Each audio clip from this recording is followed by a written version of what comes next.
Amen. Praise the Lord. Purihin natin ang ating mahal na Panginoon. So tayo po darako na po sa pinakamalagang bahagi ng programa na kung saan po ang pakikinig at pag-aaral po ng Word of God.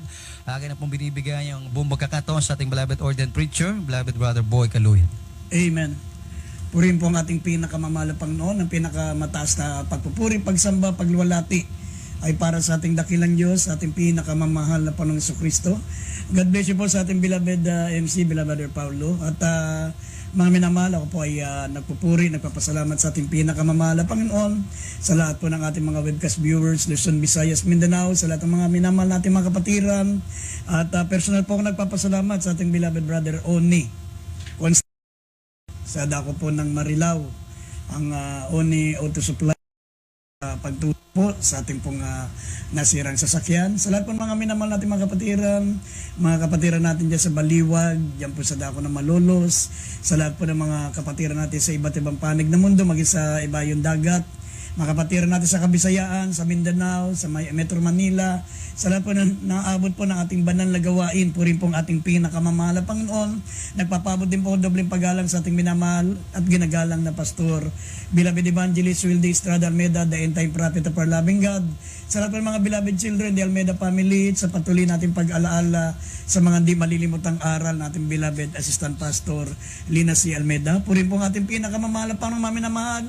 Kindly manalangin po muna tayo pag minsan pa maunawaan natin ang kanyang banal na salita. Tayo po'y manalangin. Opo, dakilat mapagpala po naming Ama, Diyos na makapangyarihan sa lahat. Mahal Panginoon, kami po humingi ng kapatawaran sa aming mga pagkukulang, sa aming mga kasalanan, sa lahat ng aming mga kamalian. Linisin mo po ang aming mga puso, mahal Panginoon. Sa ganang wala po kami magagawa. Ikaw po ang aming karunungan, ikaw ang aming kasakdalan, ikaw ang aming kabanalan. Mahal Panginoon, mo po kami. Pahiran mo ang aming mga labi ng iyong banal na kamay upang maging pagpapala sa mga nakikinig. Abutin mo lahat ng mga mitaglay na karamdaman, umaasa sa iyong dakilang kapangyarihan. Bigyan mo sila ng pananampalataya, mahal Panginoon. At aming sinasaway lahat ng gawa ng kalaban, demons of unbelief and doubts, demons of hindrances, we bind the power of darkness in Jesus' name. Amen and amen. Purin po ating pinakamamahal para maminamahal. Kaya libuksan po natin ang ating pambungad na talata dito sa unang Korinto 15, talatang 51 hanggang 53. Dito sa aklat ng unang Korinto, kabanata po 15, talatay 51 hanggang 53. Narito, sinasaysay ko sa inyo ang isang hiwaga. Hindi tayong lahat na nangatutulog, ngunit tayong lahat ay babaguhin. 52, sa isang sandali, sa isang kisap mata, sa huling pagtunog ng pakakak, sa pagkatutunog ang pakakak at ang mga patay ay mga bubuhay na maguli, na walang kasiraan at tayo babaguhin. 53, sapagkat kinakailangan na itong may kasiraan ay magbihis ng walang kasiraan, at itong may kamatayan ay magbihis ng walang kamatayan. Amen. Purin po ang ating pinakamamahal na Panginoon. Maminamahal ang ating pong pamamagatang po natin na what we must respond to the coming of our Lord Jesus Christ. Ano ang mga dapat nating maging tugon, maminamahal, sa nalalapit na pagbabalik ng ating mahal na Panginoon. Alam niyo mga minamahal, kung noon ang itinuturo po ng mga mananampalataya o itinuturo ng mga mangangaral, ng mga ibanghelista, ng mga mangangaral ng salita ng Diyos ay yung tinatawag na huling araw, ay yung pong end times. Maminamahal ay ngayon po, maminamahal, tayo po ay wala na sa end times. Tayo po maminamahal ngayon ay narito na po sa tinatawag na sense of urgency. Tayo po ay kinakailangang magmadali sa pagsusumikap na mapunuan natin ang ating mga pagkukulang sa paglilingkod sa Diyos.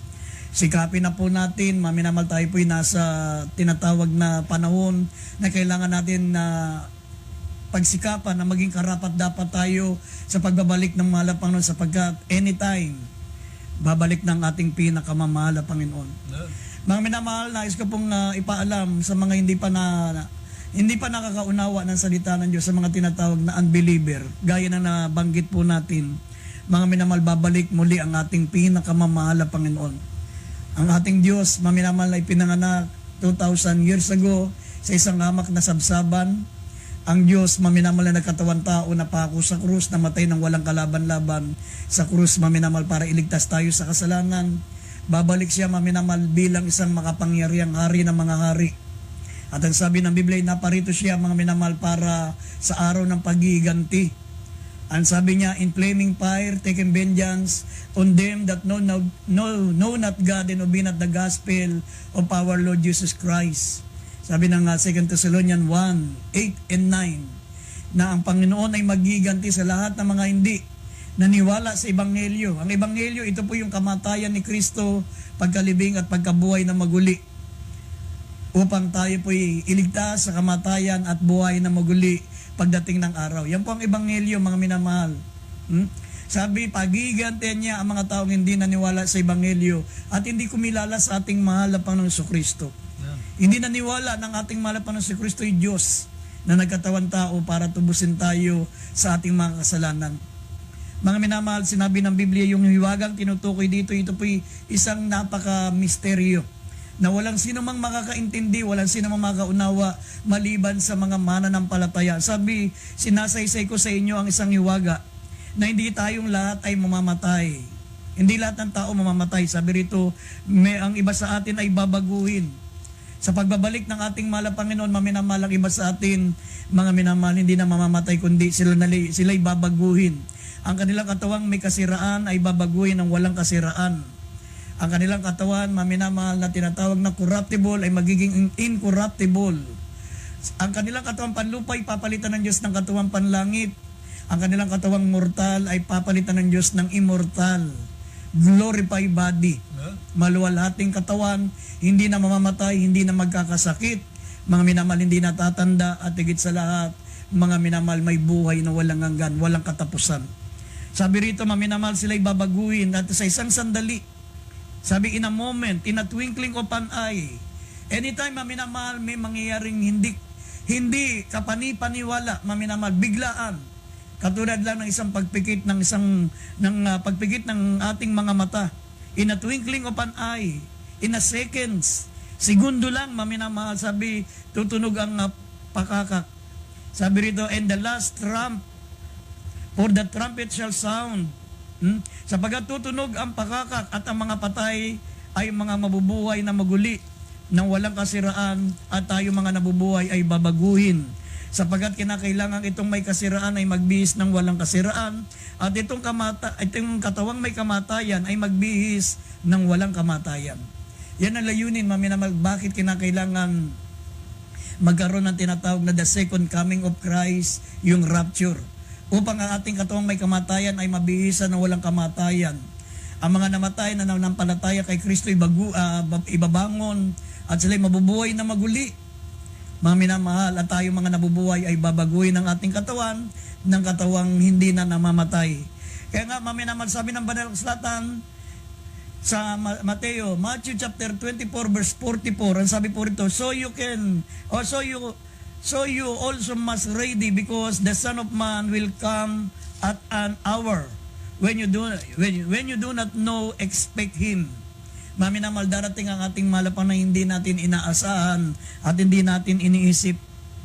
Bakit kinakailangan tayong maganda? Bakit kinakailangan, maminamahal, na tayo po, mga minamahal, ay mitiin natin na makasama sa rapture, sapagkat pag naiwan po tayo sa rapture, hindi po natin kayang tiisin ang tinatawag na greatest tribulation.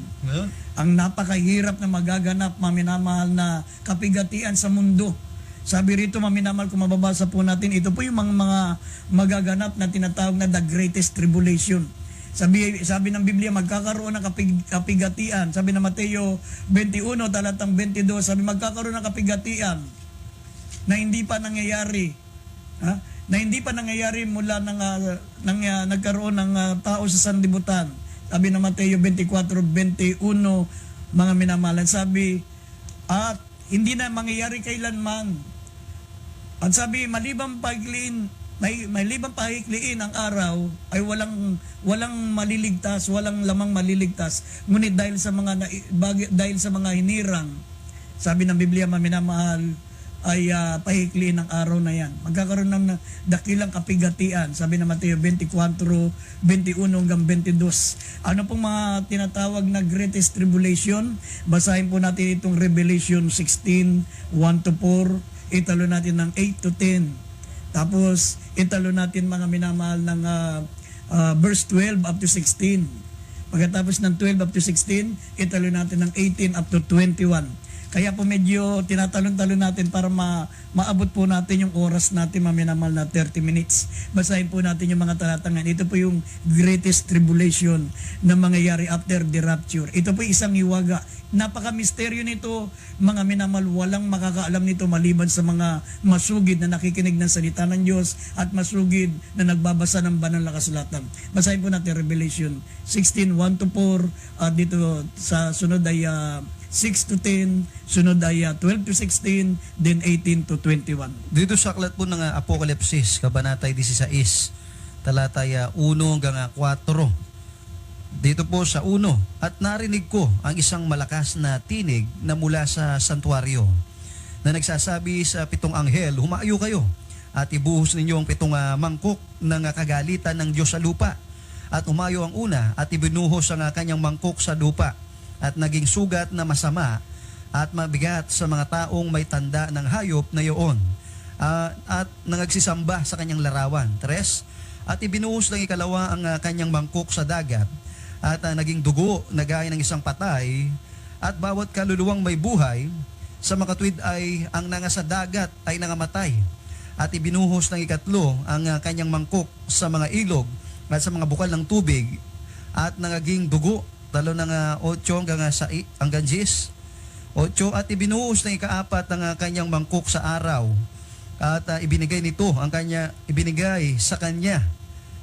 sa kanya ng masunog ng apoy ang mga tao at nangamusong ang mga tao sa matinding init at sila ay namusong sa pangalan ng Diyos na may kapangyarihan sa mga salot na ito at hindi sila nangagsisi upang siya'y luwalhatiin. Sa 10, at ibinuhos ng ikalima ang kanyang mangkok sa luklukan ng hayop na iyon at nagdilim ang kanyang kaharian at ginatngat nila ang kanilang mga dila dahil sa hirap. Talo ng 12 hanggang 16. At ibinuhos ng ika-6 ang kanyang mangkok sa malaking ilog na Euphrates at natuyo ang tubig nito upang mahanda ang dadaanan ng mga haring mula sa sikatan ng araw. At nakita kong lumabas sa bibig ng dragon at sa bibig ng hayop at sa bibig ng bulaang propeta ang 3 espiritong karumaldumal na gaya ng mga palaka. 14, sapagkat sila ay mga espiritu ng mga demonyo na nagsisigawan ng mga tanda na pinaroroonan nila ang mga hari sa buong sanglibutan upang tipunin sa pagbabaka sa dakilang araw ng Diyos na makapangyarihan sa lahat.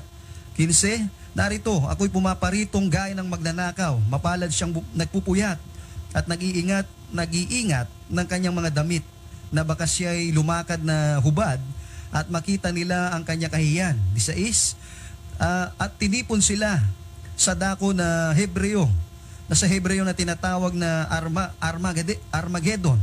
Sa 18, talang 18 hanggang 21, at nagkaroon ng mga kidlat at mga tinig at mga kulog at nagkaroon ng malakas na lindol na di nangyari kailanman mula ng magkatao sa lupa. Isang lindol na lubang malakas, lubang kakilakilabot at ang dakilang bayan ay nabahagi sa 3 at ang mga bayan ng mga bansa ay nangaguho at ang dakilang Babylonia ay napag-alaala sa paningin ng Diyos upang siya'y bigyan ng inuman ng alak ng kabagsikan ng kanyang kagalitan. 20, at tumakas ang bawat pulo at ang mga bundok ay hindi nangasumpungan at malaking graniso na kasing laki ng talento ay lumagpak sa mga tao buhat sa langit at namusong ang mga tao sa Diyos dahil sa salot ng graniso sapagkat ang salot na ito ay lubang malaki. Amen.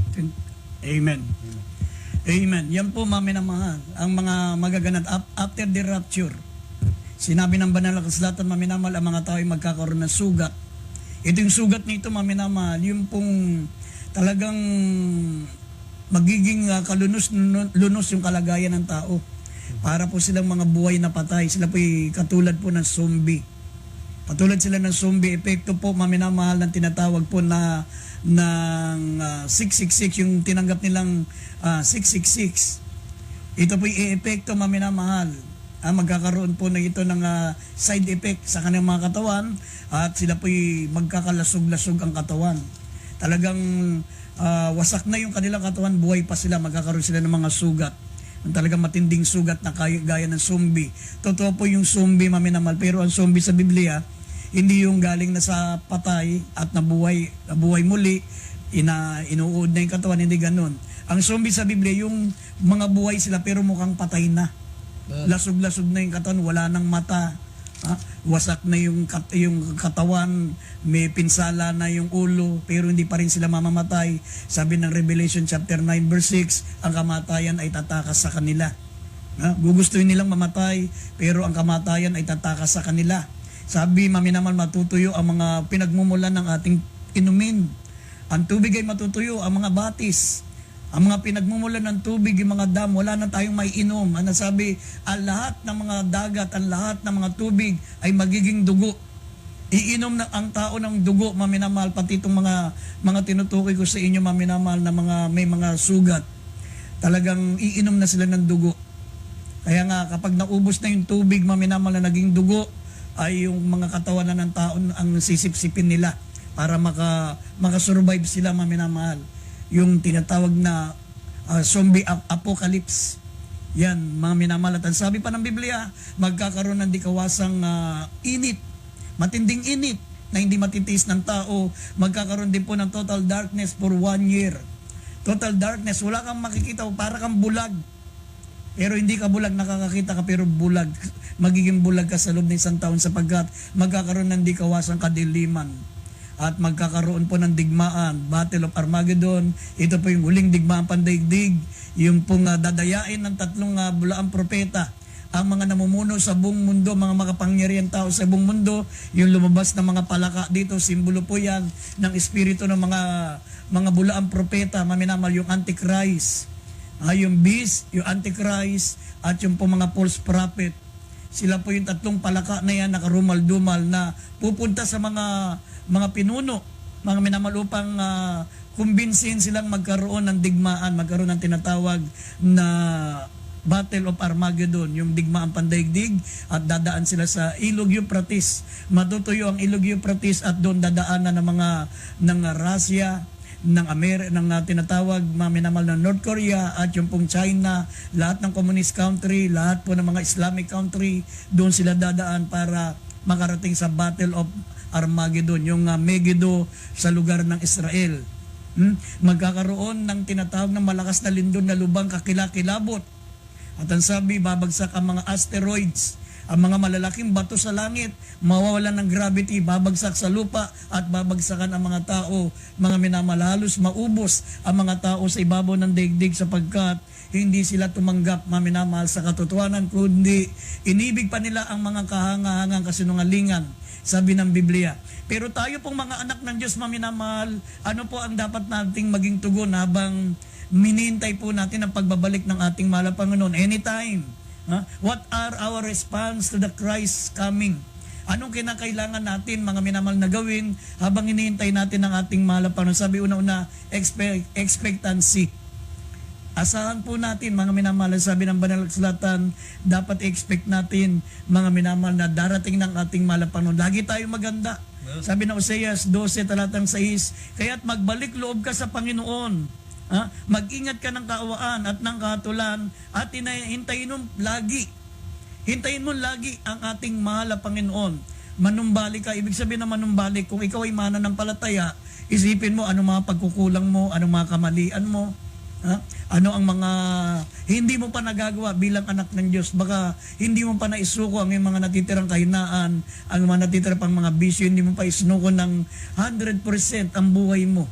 Sabi, magbalik loob ka. Maganda kang palagi sa pagbabalik ng mahal na Panginoon. Sabi ng Biblia, basahin natin ang Oseas 12, talatang 6, at mamaya babasahin din po natin ang Isaiah 29, verse 9, o 25, verse 9. Dito po sa aklat ng Oseas, kabanatay 12, talatay 6, kaya't magbalik loob ka sa iyong Diyos, mag-ingat ka ng kaawaan at nakatulan, at hintayin mong lagi ang iyong Diyos. Dito sa aklat po ng Isaias, kabanatay 25, talatay 9. At sasabihin sa araw na iyon, narito, ito'y ating Diyos, hinintay natin siya, at ililigtas niya tayo, Ito ang Panginoon, ating hinintay siya. Tayo'y matutuwa at magagalak sa kanyang pagliligtas. Amen. Huh? Yan ang tinatawag na expectancy, maminamahal. Dapat expect natin lagi. Hintayin natin may kapanapanabik ang pagbabalik ng mahal na Panginoon. Sabihin, hintayin natin siya.